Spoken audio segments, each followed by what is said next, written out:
Hi friends, welcome to Greeshma's kitchen. ഇന്ന് ഞാൻ വന്നിരിക്കുന്നത് ഒരു നോൺ വെജ് റെസിപ്പിയുമായിട്ടാണ്. Beef liver fry. അപ്പോൾ നമുക്ക് എങ്ങനെയാണ് ഉണ്ടാക്കുന്നതെന്ന് നോക്കാം. 250 ഗ്രാം ബീഫിൻ്റെ ലിവറാണ് ഞാനിവിടെ എടുത്തിരിക്കുന്നത്. ഇത് കുറച്ച് വെള്ളത്തിൽ 1 ടീസ്പൂൺ വിനാഗിരിയും 1/2 ടീസ്പൂൺ മഞ്ഞൾപ്പൊടിയും ചേർത്ത് വെക്കണം. 20 മിനിറ്റിന് ശേഷം നന്നായി കഴുകിയെടുക്കണം. 5 അല്ലി വെളുത്തുള്ളിയും ഒരു ചെറിയ കഷ്ണം ഇഞ്ചിയും വേണം. ഇത് നന്നായി ചതച്ചെടുക്കണം. ഇനി ഇതിലേക്ക് ആവശ്യമായിട്ടുള്ള പൊടികൾ ചൂടാക്കിയെടുക്കണം. അതിനായിട്ട് 1 ടീസ്പൂൺ വെളിച്ചെണ്ണ ചൂടാക്കി അതിലേക്ക് 1 ടീസ്പൂൺ മുളക് പൊടി, 1 ടീസ്പൂൺ മല്ലിപ്പൊടി, 1/2 ടീസ്പൂൺ മഞ്ഞൾപ്പൊടി എന്നിവ ചേർത്ത് പച്ചമണം മാറുന്നത് വരെ ചൂടാക്കുക.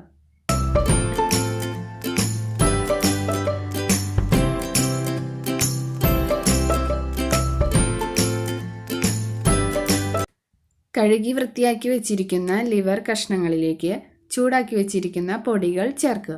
ആവശ്യമായിട്ടുള്ള ഉപ്പ് ചേർക്കുക. ചതച്ച് വെച്ചിരിക്കുന്ന ഇഞ്ചിയും വെളുത്തുള്ളിയും ചേർക്കുക. ഇത് കൈകൊണ്ട് നന്നായി കൂട്ടി തിരുമ്മി 20 മിനിറ്റ് അടച്ചു വയ്ക്കണം. പിന്നെ നമുക്ക് ഇതിലേക്ക് ആവശ്യമായിട്ടുള്ളത് 1 സവാള, 1 പച്ചമുളക്, 1 കഷ്ണം ഇഞ്ചി, 5 വെളുത്തുള്ളി, കറിവേപ്പില. ഇത് അരിഞ്ഞു വയ്ക്കണം. ഇനി നമുക്ക് ലിവർ ഫ്രൈ തയ്യാറാക്കാം. അതിനായിട്ട് 2 ടേബിൾ സ്പൂൺ വെളിച്ചെണ്ണ ചൂടാക്കി അതിലേക്ക് 1/2 ടീസ്പൂൺ പെരിഞ്ജീരകവും കറിവേപ്പിലയും ചേർക്കുക.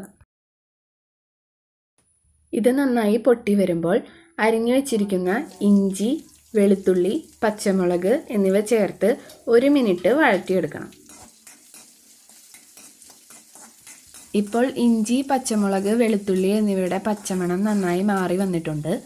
ഇനി നമുക്ക് ഇതിലേക്ക് അരിഞ്ഞു വെച്ചിരിക്കുന്ന സവാള ചേർത്ത് വഴറ്റാം. സവാള ബ്രൗൺ കളർ ആവുന്നത് വരെ വഴറ്റണ്ട. പതുക്കൊന്ന് വാടിക്കഴിയുമ്പോൾ ലിവർ കഷ്ണങ്ങൾ നമുക്ക് ഇതിലേക്ക് ചേർക്കാം.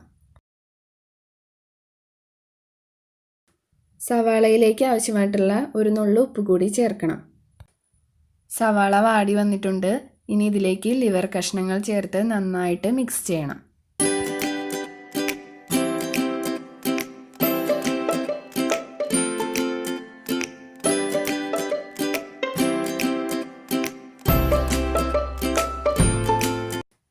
നന്നായി ഇളക്കി യോജിപ്പിച്ചതിന് ശേഷം ആവശ്യമായിട്ടുള്ള വെള്ളം ചേർത്ത് അടച്ചു വെച്ച് വേവിക്കണം. ഞാനിവിടെ 1 കപ്പ് വെള്ളം ചേർത്തിട്ടുണ്ട്.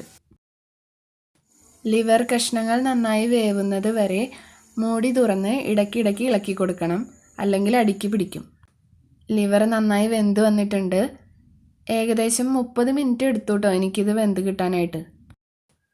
ഇനി ഇതിലേക്ക് ചതച്ച് വെച്ചിരിക്കുന്ന 1 ടീസ്പൂൺ ജീരകവും 1/2 ടീസ്പൂൺ കുരുമുളക് പൊടിയും ചേർത്ത് നന്നായിട്ട് ഇളക്കി വറ്റിച്ചെടുക്കുക.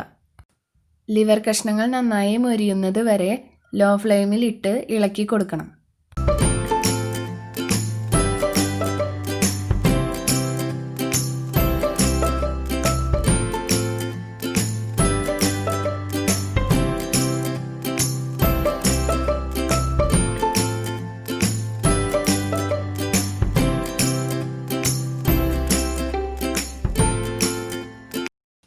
ലിവർ കഷ്ണങ്ങൾ നന്നായി മൊരിഞ്ഞു വന്നിട്ടുണ്ട്. ഇനി ഇതിലേക്ക് കുറച്ച് കറിവേപ്പില കൂടി ചേർത്താൽ നല്ല മണവും സ്വാദുമായിരിക്കും. നല്ല ടേസ്റ്റി ആയിട്ടുള്ള ബീഫ് ലിവർ ഫ്രൈ ഇവിടെ റെഡിയാണ്. എല്ലാവരും ട്രൈ ചെയ്ത് നോക്കണം. അഭിപ്രായം കമൻറ്റ് ചെയ്യണം. അടുത്ത എപ്പിസോഡിൽ കാണുന്നവരേക്കും ബൈ.